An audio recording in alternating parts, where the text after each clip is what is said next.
esos territorios nuestros han sido mirados desde otro ángulo, no como espacio de vida, sino como despensa de materia prima que se extrae del lugar para producir riquezas.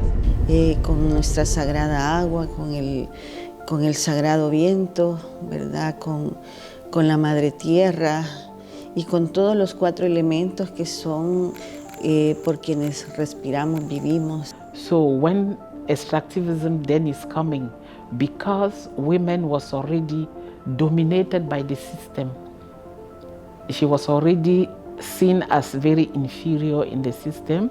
She's the one now who is bearing the price. We see a huge conflict between capital and life, in which case capital is able to destroy everything in its way in order for it to produce profit, to use its tools in a way that is not actually sustainable with life.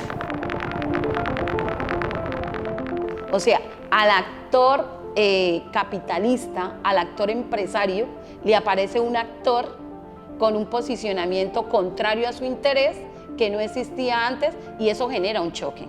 Y en ese choque entonces empiezan a aparecer acciones y hechos violentos que tienen que ver ya con esos asesinatos, esas persecuciones, esas amenazas. Entonces, digamos que la soberanía y la autonomía de muchos países ha estado condicionado por la deuda desde el comienzo, ¿no? La deuda genera una economía de la obediencia, ¿no? Entonces es como, la deuda genera como un chantaje. Pero nos dicen que somos pueblos pobres y yo digo somos empobrecidos, que son términos totalmente diferentes. Saying no to a destructive model of development and yes to a development which is taking care of people, of nature, of environment and equally taking care of women, women.